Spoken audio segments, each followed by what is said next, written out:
Hello guys, welcome back to our YouTube channel. तो देखिए, मैं आपका दोस्त अभय आज आप लोगों के साथ लेकर आए हम वीडियो, जिसमें आज हम देखने वाले हैं जो शेयर कैपिटल चैप्टर रहेगा दिल्ली यूनिवर्सिटी के जो भी स्टूडेंट है, कंपनी लॉ का सब्जेक्ट है जिनके पास, उनका चैप्टर रहेगा यूनिट नंबर 3 शेयर कैपिटल। तो आज हम देखने वाले हैं शेयर कैपिटल के बारे में, प्रोस्पेक्टस क्या होता है, आपके टाइप्स ऑफ प्रोस्पेक्टस कौन कौन से हैं, शेयर्स क्या होते हैं, कौन कौन से शेयर्स होते हैं और उनसे रिलेटेड सभी चीज़ें जो आप लोगों के सेमेस्टर सेकंड के सिलेबस में आ रही हैं। उसके अलावा अगर कोई और स्टूडेंट है बीबीए वगैरह सीए वगैरह वाला जो कि इस टाइप के इन नोट्स को चाहता है, तो वो टेलीग्राम चैनल को ज्वाइन कर ले। वहाँ पर ये नोट्स अपलोड हो रखे हैं। जिसको भी इन नोट्स को एक्सेस करना है, चैनल पर टेलीग्राम का लिंक पिन हो रखा है, जहाँ पर लिंक दिखते हैं सारे, वहाँ पर आप वहाँ से जाके टेलीग्राम को ज्वाइन कर लें। वहाँ पर ये नोट्स अपलोड हो रखे हैं। और कोई भी स्टूडेंट अगर इस वीडियो को देखना चाहता है तो वो देख सकता है। सभी कंसेप्ट इसमें डिटेल में क्लियर किए जाएंगे। शेयर कैपिटल से रिलेटेड जो भी रूल्स होते हैं, प्रोस्पेक्टस वगैरह सभी चीज़ें आ जाएगा। इसका वीडियो का पार्ट नंबर 1 धीरे धीरे इसके सभी पार्ट्स चैनल पर अपलोड हो जाएंगे, तो वीडियो को आप वहां से एक्सेस कर सकते हैं। तो चलिए अब बिना देर किए शुरू करते हैं हम अपनी आज की वीडियो और देखते हैं इन सभी कंसेप्ट्स को। उससे पहले अगर आपने अभी तक चैनल को सब्सक्राइब ना करा हो तो चैनल को जरूर सब्सक्राइब कर लें, वीडियो को लाइक करना ना भूलें और वीडियो को अपने सभी दोस्तों के साथ जिन जिनको इसकी ज़रूरत है और उसके साथ शेयर जरूर कर दें। तो चलिए अब शुरू करते हैं। सबसे पहला जो टॉपिक आप लोगों के सिलेबस में दिया गया है वो दिया गया है प्रोस्पेक्टस क्या होता है। तो प्रोस्पेक्टस और टाइप्स ऑफ प्रोस्पेक्टस आपको पढ़ने हैं। तो प्रोस्पेक्टस देखिए सबसे पहले क्या होता है। As per section 270 prospectus means any document described or issued as prospectus inviting offer from public for subscription or purchase of security. Section 2 subsection 70 of companies act 2013 के अकॉर्डिंग प्रोस्पेक्टस एक ऐसा डॉक्यूमेंट होता है जिसके थ्रू हम क्या करते हैं, जनरल पब्लिक से सिक्योरिटीज को सब्सक्राइब करने के लिए, मतलब सिक्योरिटीज को परचेज करने के लिए ऑफर करते हैं जिस डॉक्यूमेंट के थ्रू, वो कहलाता है आपका prospectus. Matters to be stated in prospectus section 26 से डील करता है कि एक प्रोस्पेक्टस के अंदर आपके क्या क्या मैटर्स, क्या क्या चीजें होनी चाहिए। नंबर 1 है इसमें prospectus to be dated and signed at end to state specific information. मतलब प्रोस्पेक्टस में डेट होना चाहिए, साइंड होना चाहिए, वो मतलब जिसके भी अभी बताया जाएगा किसके साइन होनी चाहिए, और उसमें जो जो स्पेसिफिक इंफॉर्मेशन की जरूरत है वो सारी होनी चाहिए। अब देखिए क्या क्या चीजें होनी चाहिए। तो every prospectus issued by public company by or by any person who engaged in formation of company shall be dated and signed and shall state information such may be specified by SEBI on consultation with central government. तो कोई भी prospect है जो कि कोई public company issue करती है या फिर पब्लिक कंपनी के बिहाफ पर जो भी पर्सन पब्लिक कंपनी को इनकॉर्पोरेट करता है वो इशू करता है, तो उसमें कुछ स्पेसिफिक इंफॉर्मेशन जो कि सेबी सिक्योरिटी एक्सचेंज बोर्ड है उसके द्वारा बताई जाती है कि ये आपको इन्फॉर्मेशन देनी है प्रोस्पेक्टस के अंदर with consultation of central government. वो चीजें आपको प्रोस्पेक्टस में मेंशन करनी है। However, until SEBI specify information, the regulation made by SEBI under Security Exchange Board of India shall apply. जब तक क्या है, जब से ये सेबी का इस्टेब्लिशमेंट हुआ है तब से सेबी रेगुलेशन एक्ट है, जो सेबी का जो एक्ट है अपना 1992, उसके अंदर बताई गई हैं सारी चीजें, क्या क्या चीजें आपकी प्रोस्पेक्टस में होनी चाहिए। तो prospectus shall mail declaration about compliances of provision of companies Act and statement that nothing in prospectus contain provision of this act SCRA 1956 and SEBI act 1952। ये बोला गया है प्रोस्पेक्टस में क्या होनी चाहिए, डिक्लेरेशन होनी चाहिए कि जो भी कंप्लायंसेस हैं कंपनीज एक्ट की वो सभी फॉलो की गई हैं, और जो भी SCRA एक्ट 1956 और सेबी एक्ट 1992 हैं उसकी कोई भी प्रोविजन का कॉन्ट्रवेंशन नहीं किया गया है। अब exception exemption nothing in subsection shall apply. अब जो ऊपर वाले सबसेक्शन 1 में हमें बताया गया है कि ये चीजें होनी चाहिए, तो इसकी कुछ एग्जेम्पशन है, मतलब किन किन पर ये अप्लाई नहीं होता। तो नंबर 1 है to issue existing member or debenture holder of company of a prospectus relating to share or debenture of company where an applicant has right to renounce. मतलब जब आप जो आपके एग्जिस्टिंग मेंबर्स हैं या एग्जिस्टिंग डिवेंचर होल्डर हैं, जब आप उन्हीं को कोई सिक्योरिटीज दोबारा इशू करते हैं तो आपको दोबारा प्रोस्पेक्टस इशू करने की जरूरत नहीं है। फिर अगर to issue prospectus relating to share holder debenture with share or debenture previously issued and for time being quoted in stock exchange. या फिर अगर आप एग्जिस्टिंग सिक्योरिटीज है, मतलब वो सिक्योरिटीज आपकी पहले इशू हो चुकी हैं, अब आप उन्हें दोबारा किसी और से लेकर आपके पास आई हैं, अब आप उन्हें किसी दूसरे को इशू कर रहे हो, तो फिर आपको दोबारा से प्रोस्पेक्टस इशू करने की जरूरत नहीं है। ठीक है, ये दो एग्जेम्पशन है कि कब कब आपको प्रोस्पेक्टस इशू नहीं करना होता। तो अगर आप एग्जिस्टिंग मेंबर्स को या डिबेंचर होल्डर्स को इशू कर रहे हो तो नहीं करना होता, या फिर आप एग्जिस्टिंग शेयर या एग्जिस्टिंग डिबेंचर किसी न्यू मेंबर को इशू कर रहे हो तो आपको प्रोस्पेक्टस दोबारा से इशू करने की जरूरत नहीं है। नेक्स्ट है आपका application of subsection 1 to prospectus or to a form of application. तो the date indicated in prospectus shall deem to be dates of its publication. जो भी प्रोस्पेक्टस में डेट दी गई होगी वही मानी जाएगी कि इसी डेट को ये प्रोस्पेक्टस इशू किया गया है। भले ही फिर आप चाहे उसे पहले इशू करें या बाद में इशू करें, डेट वही मानी जाएगी जो कि प्रोस्पेक्टस में मेंशन होगी। फोर्थ है prospectus to be issued after delivery to registrar for filing. तो no prospectus shall issued by company unless or before date of its publication there has been delivered to registrar for filing a copy signed by every person who is named as director or proposed director of company. ये बोला गया है कोई भी prospectus को आप तब तक इशू नहीं कर सकते जब तक आप उसे रजिस्ट्रार ऑफ कंपनी जो आरओसी है उसके पास फाइल ना कर दें कॉपी उसकी कि वो उसे रजिस्टर कर दे। जब आरओसी उसे रजिस्टर कर देगा उसके बाद जो उसकी डेट ऑफ पब्लिकेशन है उसी पर आप उस प्रोस्पेक्टस को इशू कर सकते हैं, उससे पहले इशू नहीं कर सकते। और जो प्रोस्पेक्टस आपको आरओसी के पास सबमिट करना है उसमें जो भी डायरेक्टर है या प्रपोज डायरेक्टर है उसके साइन होने जरूरी हैं, उसके द्वारा सर्टिफाइड होना जरूरी है प्रोस्पेक्टस का। नेक्स्ट है prospectus not include expert statement under some circumstances. अब ये बोला है जो ऊपर बोला गया है कि डिक्लेरेशन होनी चाहिए कि प्रोस्पेक्टस के अंदर कि कोई भी कंपनी लॉ की प्रोविजन का कॉन्ट्रवेंशन नहीं किया गया है, सभी को कंप्लायंस किया गया है। तो ये डिक्लेरेशन कौन देगा? तो कोई भी एक्सपर्ट पर्सन हैगा वो डिक्लेरेशन दे सकता है, जैसे कि सीए, सीएस, सीएमए ये सारे। लेकिन कब इन सब की डिक्लेरेशन नहीं ली जाएगी? तो a prospectus issued under subsection 1 shall not include statement made by an expert unless expert who is not engaged or interested in formation or promotion of company and has given written consent and has not withdrawn such consent before delivery of copy of prospectus to registrar।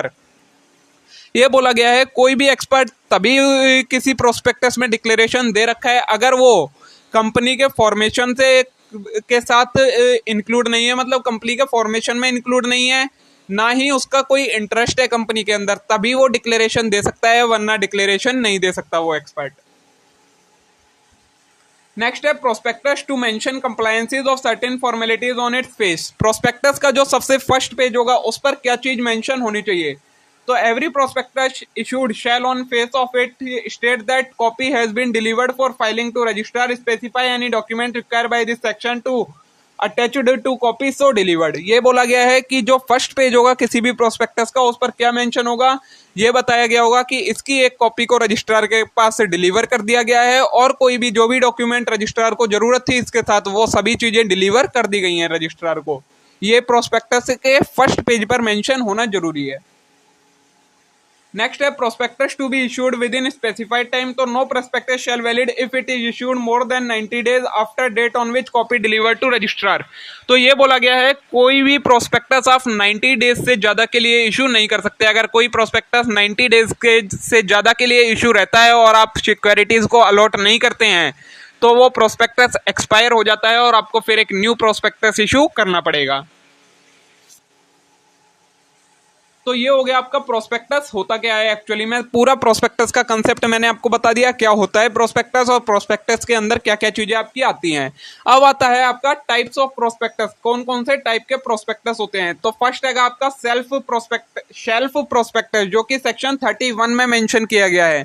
अब self prospectus क्या होता है? तो it means a prospectus with given self life, any number of issues could be made during tenure of shelf prospectus.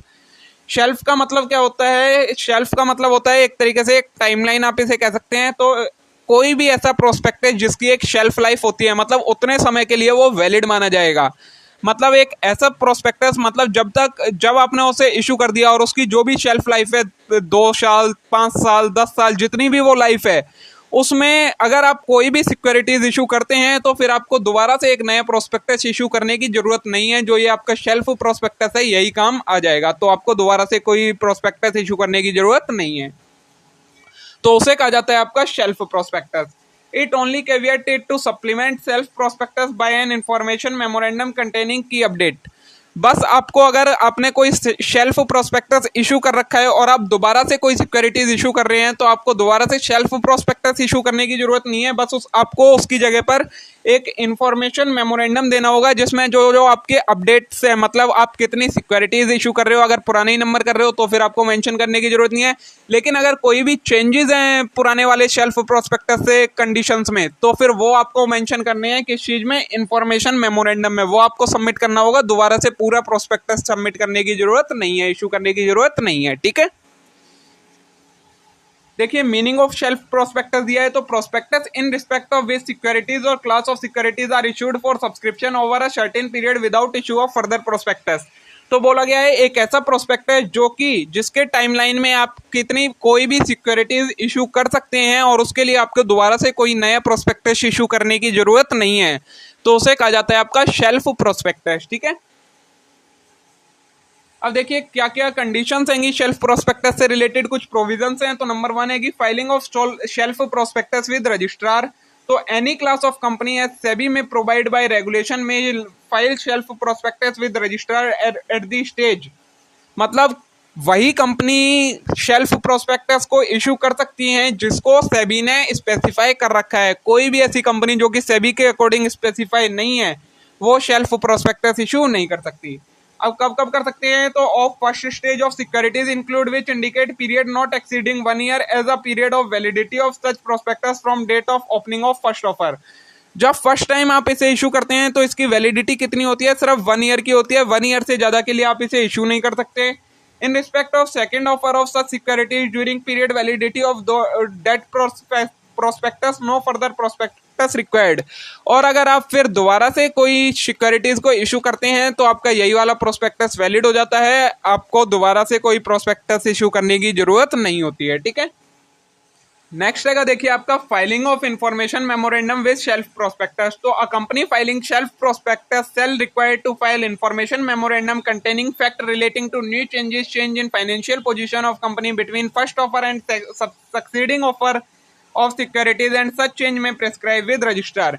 क्या बोला गया है, जब भी कोई कंपनी सेल्फ प्रोस्पेक्टस इशू कर देती है और उसके बाद अगर वो कोई सेकंड ऑफर करती है, मतलब जब फर्स्ट ऑफर करा होगा तब सेल्फ प्रोस्पेक्टस इशू कर दिया और अभी वो शेल्फ प्रोस्पेक्टस वैलिड है और उसी पीरियड में कंपनी ने एक सक्सीडिंग इशू कर दिया, मतलब एक सेकंड ऑफर करा पब्लिक को सिक्योरिटीज इशू करने के लिए, तो फिर कंपनी को दोबारा से कोई न्यू प्रोस्पेक्टस सबमिट करने की जरूरत नहीं है। उसकी जगह वो इंफॉर्मेशन मेमोरेंडम सबमिट करना है उन्हें आरओसी के साथ, जिसमें क्या मेंशन होगा, कोई भी न्यू चेंजेस जो भी कंपनी में हुए हो वो मेंशन करने होंगे इंफॉर्मेशन मेमोरेंडम के अंदर, और कोई भी प्रोस्पेक्टस इशू करने की जरूरत नहीं है। आगे है according to rule 10 of companies prospectus and allotment securities rule 2014 the information memorandum shall prepared in form PAS2 and file with registrar along with fee provided in companies rule 2014 within 1 month of prior subsequent offer of securities. क्या बोला गया है, as पर rule 10। अब आपको ये company law है तो इसमें आपको कुछ सेक्शन के साथ साथ कुछ रूल्स भी पढ़ने होंगे। रूल्स क्या होते हैं, जब भी कोई एक एक्ट बन जाता है उसके बाद उसमें जो भी अमेंडमेंट होते हैं वो सर्कुलर्स के थ्रू किए जाते हैं जिन्हें हम रूल में कंटेन कर देते हैं। तो जो रूल 10 है companies prospectus and allotment rule 2014 का, उसके अकॉर्डिंग क्या बोला गया है कि जो इंफॉर्मेशन मेमोरेंडम है आपका वो PAS2 फॉर्म, ये फॉर्म का एक टाइप है, जो कई सारे फॉर्म होते हैं कंपनी को फिल करने होते हैं उसी का एक टाइप है। PAS2 फॉर्म में फाइल करना होगा इंफॉर्मेशन मेमोरेंडम आरओसी के साथ, फीस के साथ साथ फीस भी सबमिट करनी होगी जो भी फीस प्रिस्क्राइब्ड की गई है। और कब तक सबमिट करना होगा ये इन्फॉर्मेशन मेमोरेंडम, जब भी आप सब्सिक्वेंट ऑफर करने जा रहे हो उससे 1 महीने पहले आरओसी के पास ये इन्फॉर्मेशन मेमोरेंडम सबमिट करना होगा आपको। थर्ड है information memorandum together with shelf prospectus is deemed prospectus. क्या बोला गया है, कोई भी इंफॉर्मेशन मेमोरेंडम सेल्फ प्रोस्पेक्टस के साथ हम उसे एक तरीके का प्रोस्पेक्टस ही मान लेते हैं। ये हो गया आपका शेल्फ प्रोस्पेक्टस क्या होता है। अब आएगा आपका सेकंड टाइप का प्रोस्पेक्टस है जो कि अगर red herring prospectus. Section number 32 deal करता है रेड हियरिंग प्रोस्पेक्टस के साथ। तो देखिए क्या होता है red herring prospectus, a prospectus which does not include complete particular of quantum or price of securities included therein. Red herring prospectus एक ऐसा प्रोस्पेक्टस होता है जो कि एक प्रोस्पेक्टस होता है, कंप्लीट प्रोस्पेक्टस होता है, बस उसमें कितने आप सिक्योरिटीज को इशू कर रहे हैं और उन सिक्योरिटीज को किस प्राइस पर इशू कर रहे हैं ये मेंशन नहीं होता, बाकी सारी चीजें उसमें मेंशन होती हैं। जो सिंपल प्रोस्पेक्टस होता है आपका, उसमें सारी इंफॉर्मेशन होती है, आप कितनी सिक्योरिटीज इशू कर रहे हैं, कितने रेट पर इशू कर रहे हैं, ये सारी चीजें। लेकिन जो एक रेड हियरिंग प्रोस्पेक्टस होता है उसके अंदर आपकी कोई भी इंफॉर्मेशन क्वांटिटी से रिलेटेड, मतलब आप कितनी सिक्योरिटीज इशू कर रहे हैं, और प्राइस मतलब कितने प्राइस पर इशू कर रहे हैं, इससे रिलेटेड कोई भी इंफॉर्मेशन गिवन नहीं होती है। अब इसकी प्रोविजंस हैं देखिए रेड हियरिंग प्रोस्पेक्टस की। तो number 1, red herring prospectus is issued prior to issue of prospectus. तो company proposing to make offer of securities may issue red herring prospectus prior to issue of prospectus. एक जो red herring prospectus है वो कैसे issue किया जाता है, तो जब भी कोई कंपनी ऑफर करना चाहती है पब्लिक को, उसके लिए उसे प्रोस्पेक्टस इशू करना होता है, लेकिन प्रोस्पेक्टस इशू करने से पहले company red herring prospectus issue कर सकती है। नेक्स्ट है फाइलिंग विद रजिस्ट्रार। तो company proposing to issue red herring prospectus shall file it with registrar at least 3 days prior to opening the subscription list. तो कोई भी कंपनी जो रेड हियरिंग प्रोस्पेक्टस इशू कर रही है सिक्योरिटीज इशू करने के लिए, उसे 3 दिन पहले, सब्सक्रिप्शन चालू करने के 3 दिन पहले इस रेड हियरिंग प्रोस्पेक्टस को आरओसी के साथ सबमिट करना होगा। नेक्स्ट है obligation under red herring prospectus. तो it shall carry same obligation applicable to prospectus. Any difference between red herring prospectus and prospectus shall be highlighted as variation. तो जो कोई भी रेड हियरिंग प्रोस्पेक्टस होगा उसमें सभी वो प्रोविजन फॉलो की जाएंगी जो कि एक प्रोस्पेक्टस में प्रोविजन एप्लीकेबल होती हैं, और अगर इन दोनों में कोई डिफरेंस है, प्रोस्पेक्टस और रेड हियरिंग प्रोस्पेक्टस में कोई भी डिफरेंस है, तो उसे अलग से हाईलाइट किया जाएगा रेड हियरिंग प्रोस्पेक्टस के अंदर। ठीक है। नेक्स्ट है filing of red herring prospectus with ROC and SEBI upon closure of offer. तो क्या बोला गया है, upon closing of offer of prospectus the stating total capital raise by way debt or share capital and closing price of securities or any other detail shall not included in red herring prospectus shall filed with ROC and SEBI. क्या बोला गया है, अब मान लीजिए आपने red herring prospectus issue करके securities को सब्सक्राइब करवा लिया, लेकिन जब आपका सिक्योरिटीज का सब्सक्रिप्शन है वो क्लोज होता है, मतलब जो आपने ये ऑफर करा था अब उसे बंद करने का टाइम आ गया है, उसका टाइम पीरियड पूरा हो गया है, तो जब आप उस ऑफर को क्लोज करेंगे तो आपको लास्ट में आपने टोटल कितनी कैपिटल रेज करी है उससे, या कितना डेट लिया है सिक्योरिटीज से, और जो उनका क्लोजिंग प्राइस है, मतलब लास्ट डे वो किस रेट पर परचेज की गई है, वो सारी इंफॉर्मेशन आपको आरओसी के साथ, रजिस्ट्रार ऑफ कंपनी के साथ और SEBI security exchange board of India के साथ सबमिट करनी पड़ेगी। तो ये हो गया आपका रेड हियरिंग और सेल्फ प्रोस्पेक्टस। 2 ही टाइप के आपके प्रोस्पेक्टस हैं सिलेबस के अंदर, ये मैंने आपको दोनों बता दिए। अब देखिए document containing offer of securities stated securities for sale to be deemed prospectus. मतलब ऐसा कोई भी डॉक्यूमेंट जो कि कंटेन करता है क्या चीज, सिक्योरिटीज को सेल करना, वो प्रोस्पेक्टस मान लिया जाएगा। ये डील करता है इसके साथ सेक्शन नंबर 25। तो document deemed to be prospectus where a company allot or agree to allot any securities of company with view of being offered for sale any document by which offer of sale to public is made deemed to be prospectus issued by company and all enactment and rule relating to prospectus shall apply. अगर कोई company general public को कोई भी securities को issue कर रही है किसी डॉक्यूमेंट के थ्रू, तो वो जो डॉक्यूमेंट के थ्रू कंपनी इशू कर रही है सिक्योरिटीज को, उसे मान लिया जाएगा कि ये एक प्रोस्पेक्टस है, और उस पर जो भी प्रोविजन एक प्रोस्पेक्टस के ऊपर एप्लीकेबल होते हैं वो सभी प्रोविजन उसके ऊपर एप्लीकेबल हो जाएंगे। नेक्स्ट है securities offered for sale to public. तो it shall be evidence that allotment of securities was made being offered for sale to public if it's shown that offer of securities to public was made within 6 months after allotment, that at date when offer made consideration to be received by company had not received by it। तो क्या बोला गया है, ये एक evidence मान लिया जाएगा अलॉटमेंट ऑफ सिक्योरिटीज कर दी गई हैं अगर जो offer of securities to public किया गया था उसके 6 महीने के अंदर अलॉटमेंट कर दी जाए, तो ये मान लिया जाएगा कि आपने सही टाइम पर अलॉटमेंट कर दिए हैं, या फिर जो मनी रिसीव होनी थी कंपनी को वो अभी तक रिसीव नहीं हुई है लेकिन कंपनी ने सिक्योरिटीज को अलॉट कर दिया है, तो ये मान लिया जाएगा कि आपने सिक्योरिटीज को पब्लिक को सेल कर दिया है। नेक्स्ट है इफेक्ट ऑफ सेक्शन 26। ये जो आपका सेक्शन 26 हैगा उसके क्या क्या इफेक्ट होते हैं देखिए। तो section 26 apply by section 25 shall have effect. Section 26 के इफेक्ट आएंगे किस चीज पर? जो सेक्शन 25 आपने पढ़ा कि कोई भी डॉक्यूमेंट को प्रोस्पेक्टस मान लिया जाता है अगर वो सिक्योरिटीज सेल से रिलेटेड है, तो इसके सेक्शन 26 के इस पर क्या क्या इफेक्ट हैं? तो नंबर 1 है it required prospectus to state in addition to matter required by section to be stated in prospectus.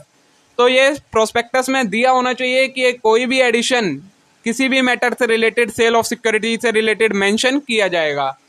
Next है the amount of consideration received or to be received by company by which offer relate.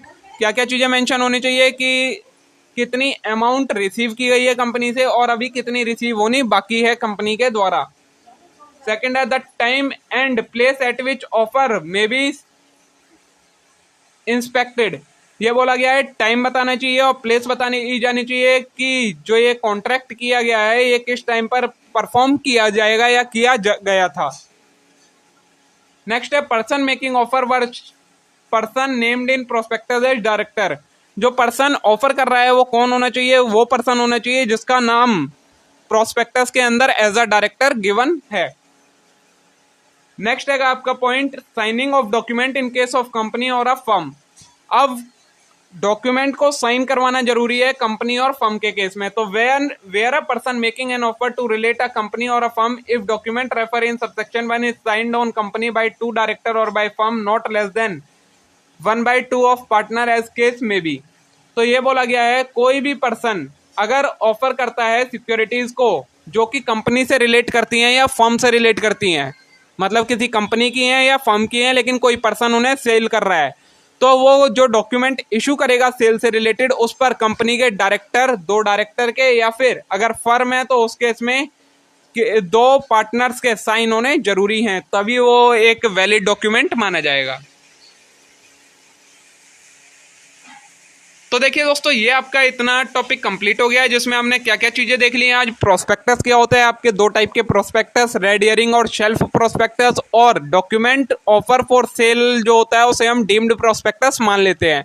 ये topics आज की हमने video में cover कर लिए।